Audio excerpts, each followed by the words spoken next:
Welcome back to another episode of the Downsizing Roadmap podcast with your hosts, Jody Roscoe and Heather Fisher. We're talking about all things downsizing, from our own experiences with clients to guest experts. Let's make downsizing easier, one conversation at a time. Hey, welcome back to Downsizing Roadmap. Good to have you all here. I'm Jody Roscoe. I'm Heather Fisher. And today we're going to talk about preparing your house for downsizing. Yes, an area we have a lot of expertise in. Yeah. So we're real estate agents, and that's our main job. And so we talk to people all the time about what they should be doing with their house to get it ready for a sale.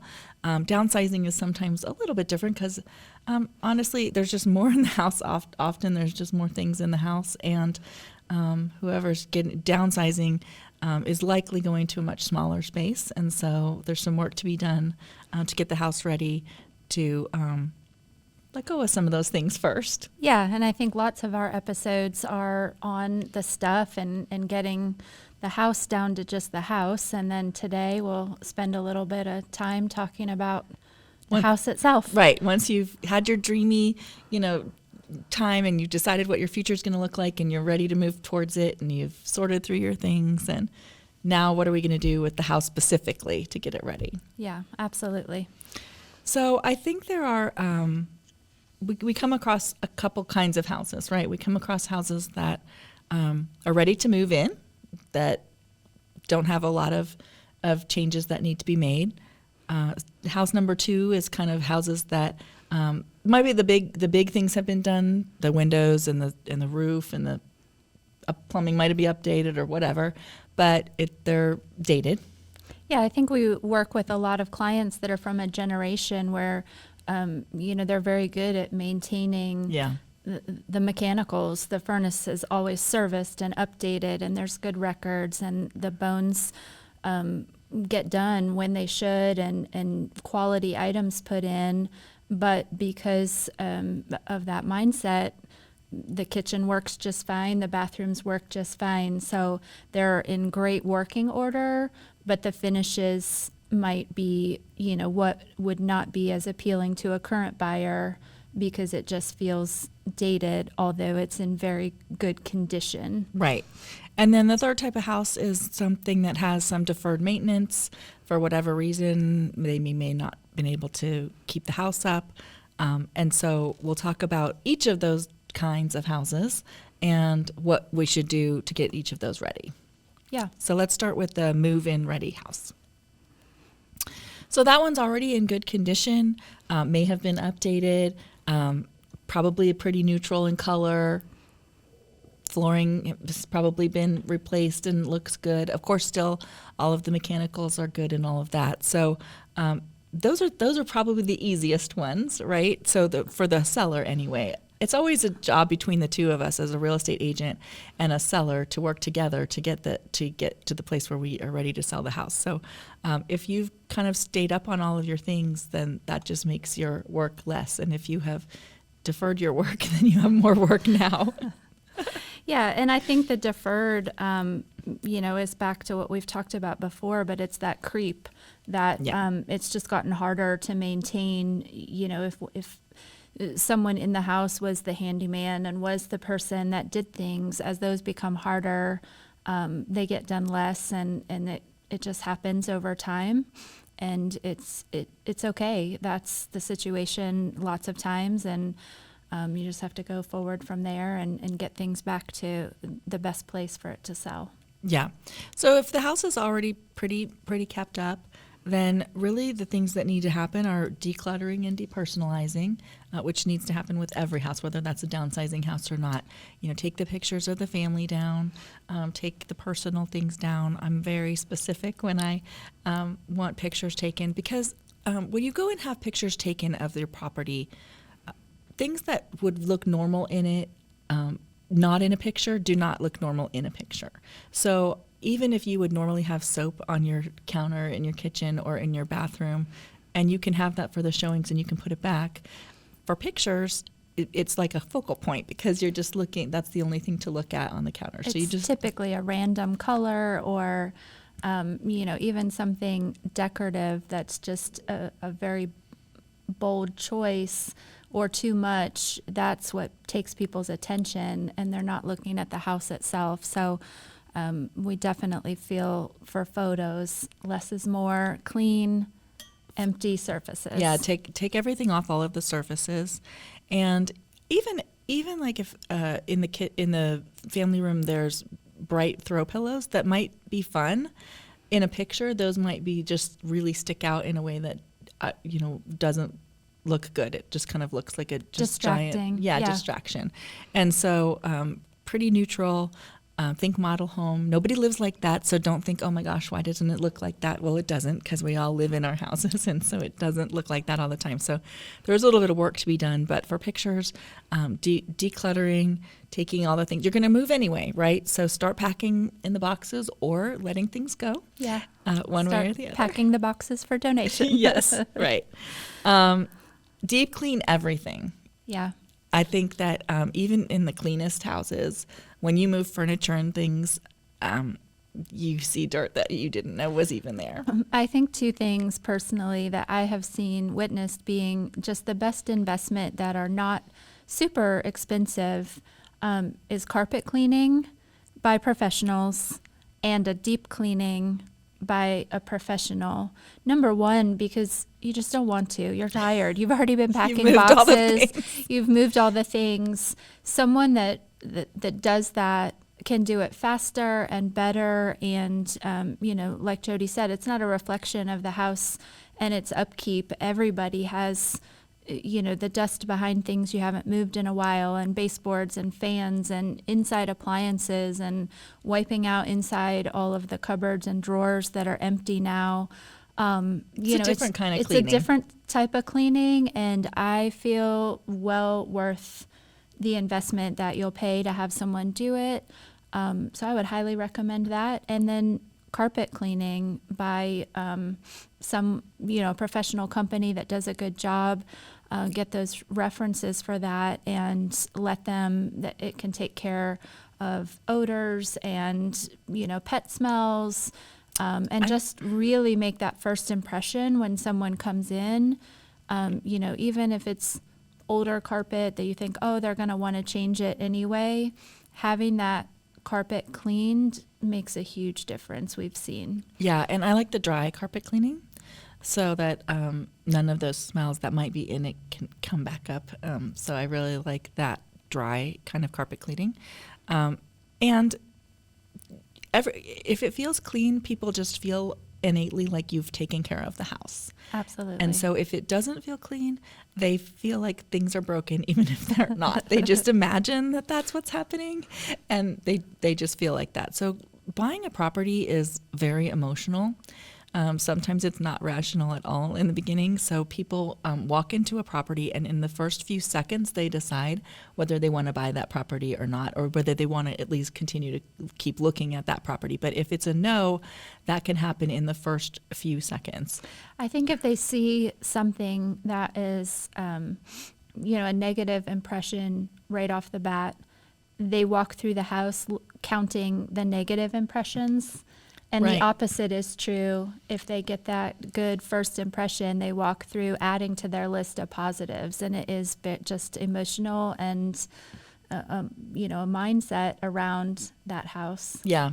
Which is why curb appeal is so important, because that's the first thing. The ultimate first impression. The ultimate first impression, landscaping looks good on the outside.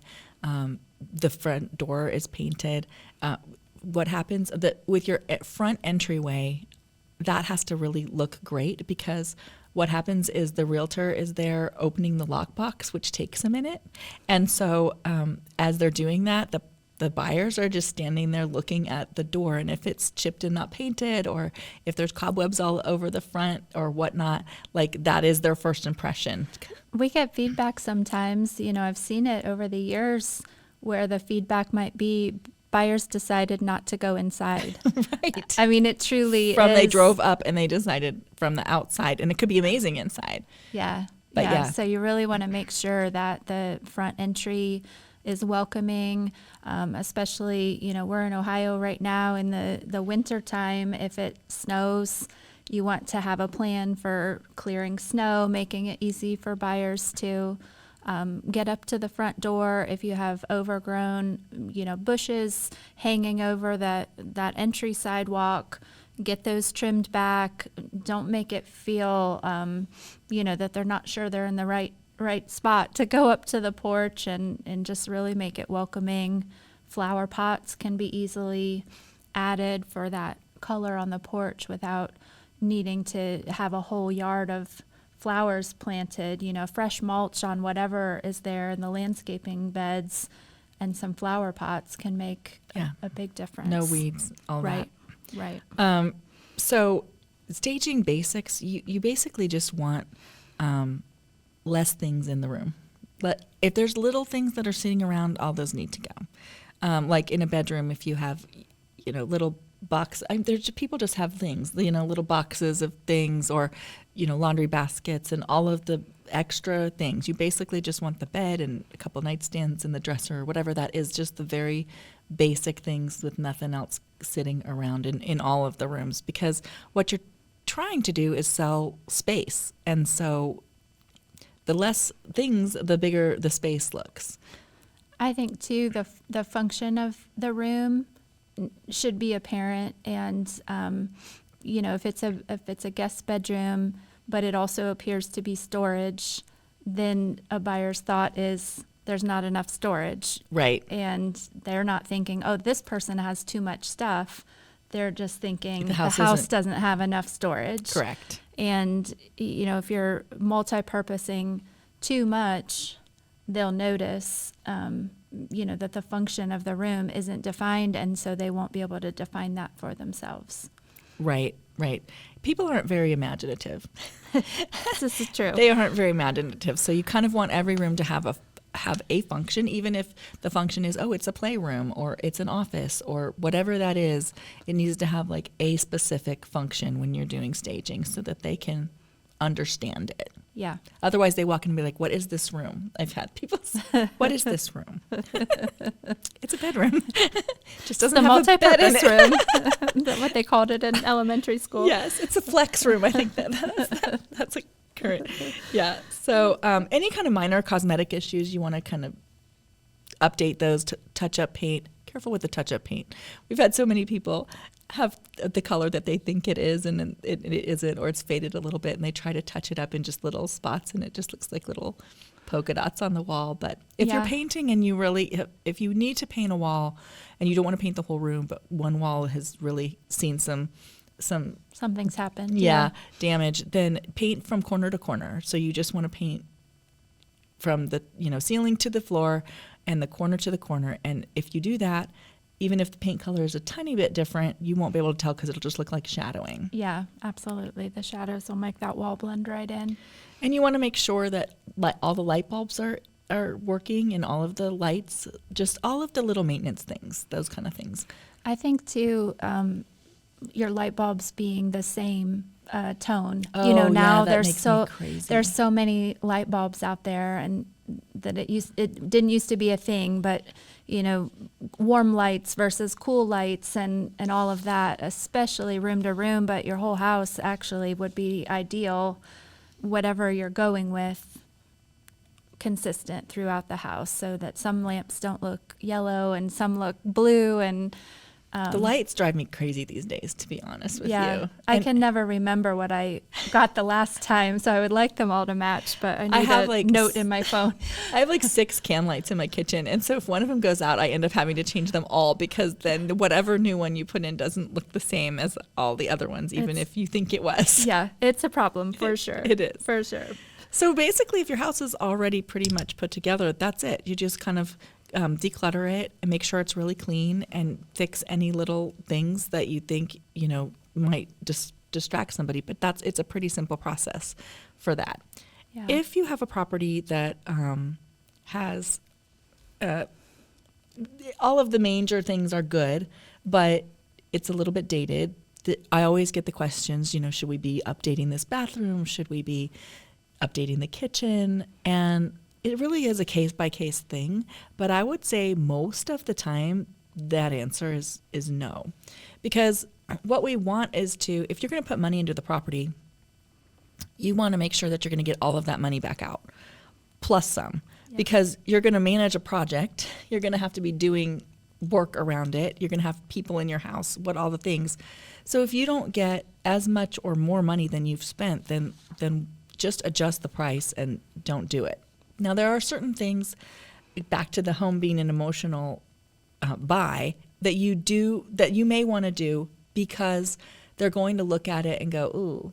And some of those things, like flooring is a big thing. I think carpeting, we have a great carpet company, and I think, if you have a realtor in another area, that they will have people that they can do that can give you some inexpensive carpeting that's going to look great. But if carpeting is really stained and the carpet cleaning isn't going to fix it, or if it's really off the current color, like it's green or pink or some kind of really off color, it may be worthwhile to have the flooring company come in and just replace the carpet, because that makes it feel fresh and new, and it is actually one of the things that you can get a good return on. Yeah, absolutely. I think painting to some neutral colors is that other thing that is fairly easy to do and fairly inexpensive.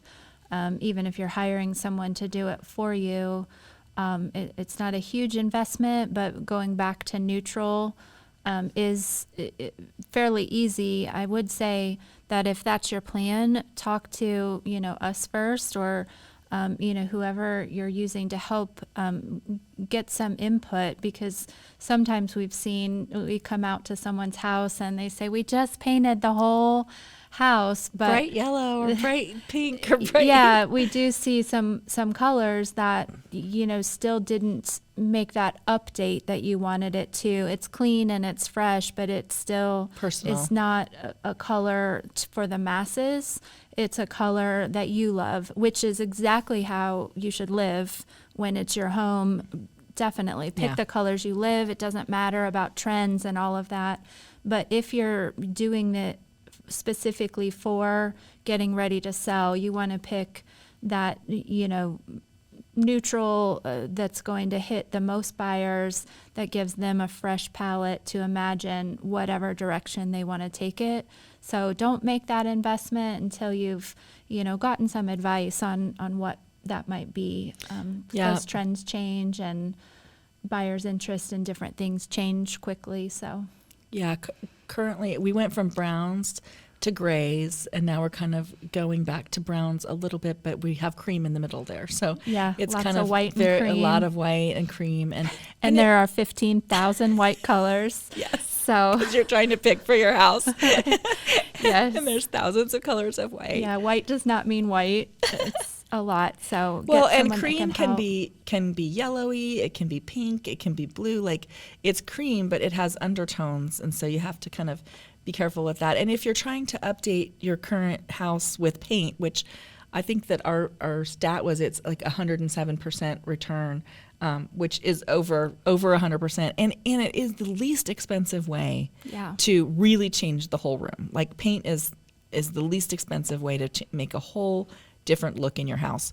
But if you're doing that, and you're trying to update it, and I had people struggled a lot when everything was beige, but they wanted it to be gray, so they would paint it gray, but then the floor was still beige, and then cabinets, and that did not go well. So then the paint companies came out with like greige, right? So it was like a gray beige, which is actually, I think it's a color. I have Revere pewter from Benjamin Moore in my house, which I think is a gray beige color, and that's still a really pretty color. But the cream colors, I think, are really what are coming in now. So if you're thinking about doing paint in your house right now, I would pick a cream color, because that's going to go with everything. I like Drift of Mist by Sherwin-Williams. It doesn't pull a lot of yellow. Yeah, and it depends a lot on what is existing in the house that you're not changing. The color of your kitchen cabinets, or the color of your flooring, like you said, the color of your trim, if you have white trim versus wood tone trim, and what shade of that. So it's a whole thing. So if you are going to make that investment, ask us or somebody, and get that advice before you've spent that money, and then the feedback comes back, says, well, don't like the paint colors. That make your heart sad.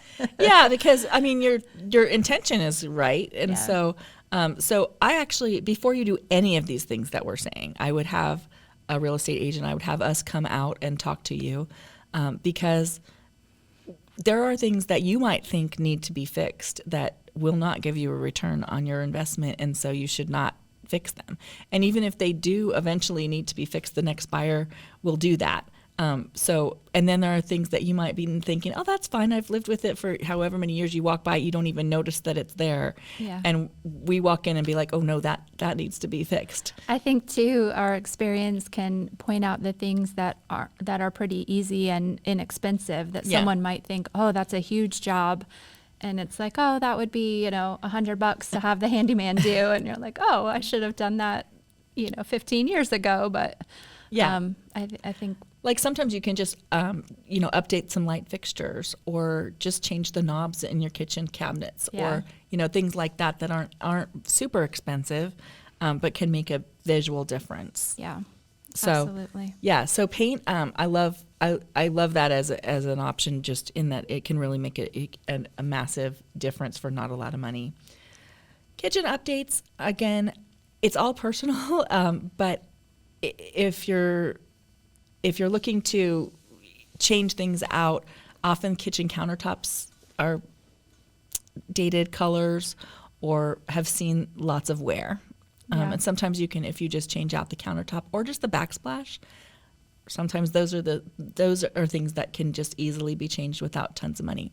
I rarely go into a house when we're talking about listing the house and have them spend thousands of dollars. It's very rare that they're going to do that. So we just kind of look at small things that they can do to change. A lot of times in bathrooms, you want to maybe change the Hollywood lights, to just a smaller, light fixture, a more current light fixture. Maybe the mirror in the bathroom needs to be changed because that makes it seem really dated.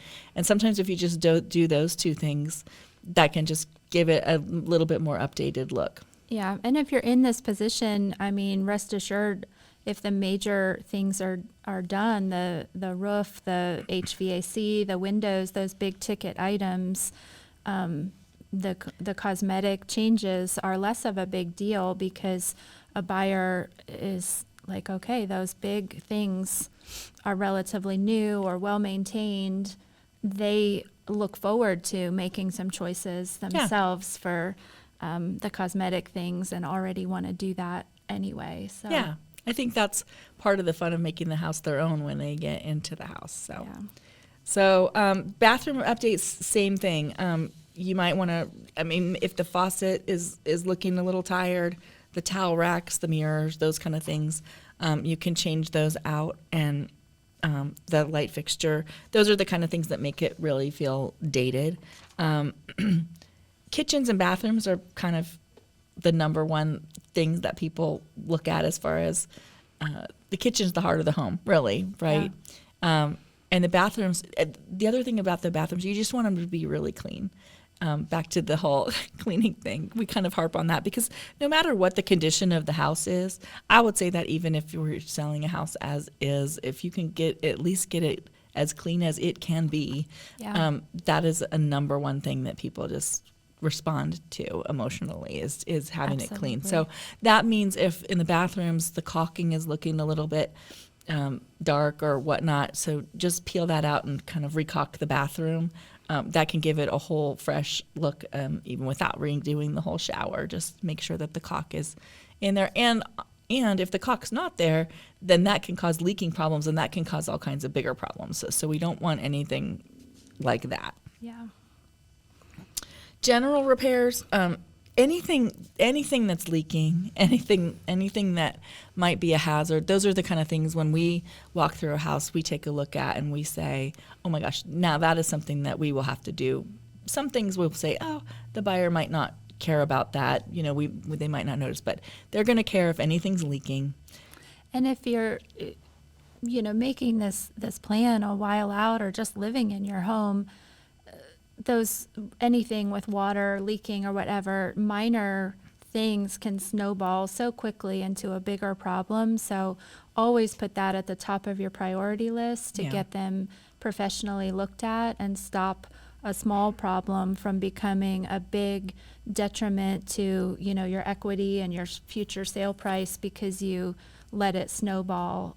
So if at all possible, address I think water everything. is the worst. Yeah. So, just something dripping under a sink that's a small drip. Don't ignore it, because then you spiral into it damaged the cabinets and it leaked down to the next floor. I mean, it just... Yeah, water I think is the absolute most destructive and most frustrating kind of... We had a guy that moved, and the movers moved the washer and dryer, and they didn't put any little cap or anything on it, and it was dripping pretty decently, but they didn't notice. I guess the movers didn't notice, and that was the last thing that went out of the house. And then nobody went into the house for like a week and a half until the new buyers came and found that the entire ceiling of the basement was on the floor because there was water from. So water can be so damaging in such a short amount of time, is what I'm trying to say. And so just if anything is leaking in the house, just get it looked at right away. Same with the roof. I was going to say, especially if age or health is a factor, where you used to get up on the roof to clean out your gutters, once a year or every 6 months, or, that you made sure they were kept free of debris and leaves, and you're not able to do that anymore. Make sure that you're putting those things in place for someone else to do for you. And to make sure they get done, because getting your gutters clogged and then they're running over and, just causing huge problems because of that water that can't go where it's supposed to. So we certainly understand that things change and it's harder to do things, and you might not be physically able, but reach out for resources, ask family or friends, your kids to help, and just make sure that you're keeping track of those things still being done and serviced. Yeah. I think too, people sometimes stop going upstairs or downstairs and stop looking at, so every once in a while do a sweep of the house and make sure that everything is okay. Using bathrooms that aren't being used routinely anymore. Turning the sinks on, turning the shower on. Flushing the toilets. Yes, for sure. And then any kind of cracked windows, peeling paint is a problem. So paint over that, but cracked windows, or if they've lost their seal and they're kind of cloudy, foggy in the middle, those kind of things need to be replaced. Make sure all your appliances work. I think too, if you've had, we see a lot where there was maybe a leak in the ceiling or a leak between floors, so still on the ceiling of the room, and the repair has been taken care of. They had the plumber out, they had everybody out. It's not an ongoing issue. There's not a water problem, but you can see the spot on the ceiling where it wasn't repainted or, replace the drywall or whatever, and that is an instant question for a buyer, what happened there? And of course it would be disclosed that you had the problem and it was repaired, but it's that back to that mindset. They see it, and then it's a question. Well, it's like, oh, this house leaks, this is a leaky house. Like, they just get in their heads, kind of really, they blow things out of proportion, to be honest with you. And so we see that a lot, because people they get right on top of it. They're like, oh gosh, the roof is leaking, we need to handle that. And so they absolutely handle that. And then they live with the drywall repair spot for 20 years. Correct. And no one thinks twice about it. Yeah, and you it's just like, oh, that looking was 10 years ago. It was fixed, no further problems. And we get that, but just that whole impression, you want to just have those little things freshened up. Yeah. Yep. So I think those are the main things. Again, have a real estate agent, have us come take a look and see what needs to be done and what might not need to be done. And I think you might be surprised. It's often a little bit less than they think. But certain things will make a difference in the price of the property. Yeah. So curb appeal, landscaping has really high return on investment. So paint or carpet, at the very least, carpet cleaning and deep cleaning. Yeah. So that increases the buyer's confidence. They want to buy the property. They get excited about it. That's what you really want when somebody comes in the house. You want them to be excited and not thinking, ew, that needs to be handled, or gosh, that's going to cost a lot of money, because that's the other thing they do is they really blow it out of proportion of, how much it's going to cost. So it might be, a couple $1,000s for carpet, and they'll be like, and that's going to be $20,000. And, so they just get, and some people, they don't have they're putting all their money into buying their, house, and they don't have the money to upgrade right away. They might eventually, but, so certain things make a difference to them. So if you're in a place where there's been a lot of deferred maintenance on the house, which is often, we see that a lot too, especially if you've been in the house for a long time and it's just gotten out of control for you. And Too much. So we've seen that a lot. Sometimes it doesn't make sense to make any changes, because there's just more. If you just do one or two, it's really just kind of a drop in the bucket. It's really not going to make that big of a difference. So then you're spending money that you're, again, not going to maybe get the full benefit of back. Yeah, I think, thinking back to some of the things we were just talking about in the last part, doing those in a home that's just in much more disrepair than that is just a snowball. Right. You change the flooring, then the baseboards need change, then that goes into the next room, and the tile it doesn't line up, and it can just be a snowball where doing any of the repair, you either go down the road of having to do way more than you plan to, or you do one thing and it doesn't make a difference in the buyer's mind, because they're just like, okay, this is a full gut job that we want to redo all the surfaces in a property or make the repairs. So always, if there's an active water repair or something that can be stopped from progressing, those you want to do just to maintain that the house doesn't get at worse. Its current condition, so it doesn't get worse. But going, maybe leave it to an investor to come in and redo it, and just factor that into the price. Yeah, and I think if you're deciding the pros and cons of selling a house as is, right? The pros are it's very fast. There's not a lot of work to be done. You can get that property sold on the market and sold really quickly. Really, the only things that I would say to be done is to empty the house. I would have the house emptied out and cleaned, a decent level of clean. So there's not, dirt on the windowsills or, big piles of broom clean. Is what we broom would clean. Say, yeah, wiped down. It doesn't have to be deep cleaned, but I would definitely have it wiped down, because even that little bit of difference is gonna be a difference in the price. But if you're selling a property as is, you're just basically going to adjust the price for what you think the repairs might need to be to get it back up to where the price would be if you had done the repairs. Not the crazy, extra things that people are thinking in the price, but just, a reasonable price you're just going to adjust that price for the And sometimes that's the best done. Option when a family doesn't have that upfront money Right. to do, any level of updates or repairs. When that money situation is tight and the money is in the equity of the home, doing it that way, that's coming off the bottom line of the equity, in the price that you get for it, but you're not having to come out of pocket. If you're helping mom and dad or someone has passed or that, you're not putting that financial pressure on the family to come up with those resources, or you just don't have it to put up.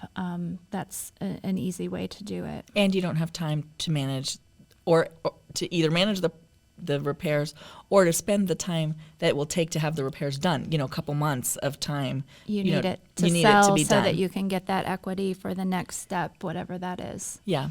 So that's the pros. The pros are it's done quickly. The con is you might not get quite as much money for it, but in the end, if you had to spend money to get up to that price, it may actually be the same net for you in the end. It just doesn't sound like it in the price of the house. Yeah, and the price of a house is determined by the house itself and how it compares to the other, homes on the market and their condition. So, the house that you have to sell is what you have. And yeah, I think just being realistic about what it is and what your goals are. What do you want out of it? If it's to sell it quickly and it's okay, it just needs to go because we need the cash to, take care of mom and dad, or we need the cash to just move on forward in our own lives, then that's okay. Just usually what happens is that the deferred maintenance is the reason that the property is less, and you would have spent that if you hadn't deferred it. That money would have been spent anyways. Yeah, replacing the things that needed replaced or Right. doing the updates. So you're not really losing out, because if you had gotten to that place, you would have spent the money. Does that make sense? absolutely, Yeah. absolutely. So couple different ways that you can sell it as is. That's going to appeal to investors, people who are going to want to come in and flip the property, and sometimes it's people who want to just make it their own. But somebody who's going to come in and do some major repairs to it. Yeah. So those are kind of our choices, and it really just depends on what you're looking at. Most of the time, when we talk to people about selling their property, we end up in that middle place. There's usually some things to do, but not a ton of things to do. Yeah. It's rare when it's absolutely perfect and I get to walk in and say, this is amazing. Yeah, it feels like in our, the market we've been in for quite a while, we would rarely advise taking time or financial cost for major upgrades or improvements, price accordingly to the market, and, do those easy things, and always reduce your stuff. Yeah. Clear the surfaces, get Yep. it ready, either empty to sell, or just reducing what's in there as you get ready to move, so that it isn't too full. Yep. And call your realtor first and get their suggestions on all of the things. I think people don't realize, certainly for us, but I would assume, realtors all over the country, but definitely for us, we would prefer to meet with someone very early in the process. So call us early, and, we say the word strategy all the time, but have a strategy for, what it would look like to get your home ready to sell. Even if that's a year from now, take those suggestions, and then you have time, if it's not a quick need for right now, which we can do as well. Bring in the professionals early. Don't make all those choices yourself and then come say, look what I did. And maybe it wasn't exactly, the best choices to bring you the best sale price and the best use of your time and resources. I talk to people all the time too. Even if they're not thinking about moving, they'll ask me, like, what do you think should I redo this bathroom, even if I'm going to sell in like 2 years or 3 years, or, what if I'm going to stay here for a while? Like, I genuinely think if you're going to stay somewhere for 5, minimum 10 years, then you should just do what you want to do. Make the bathroom look the way you want it to make, live in it, love it, move, do that. Make it yours. Make it yours. Yeah. We were in our 5-year house for 20 years because that's just what happens. It just rolls through, and, before you know it, life has gone by. Yeah. Yeah. And you had what you loved there. So For sure. yeah. No, yeah. We did a lot of things to that house that were good for resale, but also that we got to enjoy. So Yeah. Never anything wrong with that. Did you have any other points on this topic before we conclude today? yeah, I think that's basically it. Clean, clean, clean. Yeah. I'm always just clean. Yes. It's the easiest thing to do, or to have someone else do, and it can be done quickly. You can get scheduled and get a deep clean, and it makes such an impact. It really does. Yeah. That smell of clean house and that Yeah. feeling of it, any level of house, that helps. Yep. So we do have a closing quote today. This one is from Theodore Roosevelt. So do what you can with what you have where you are. Right. So if it's an as-is house, that's okay. We're just going to sell it like that. Just keep, clean it out, clean it up a little bit and move on.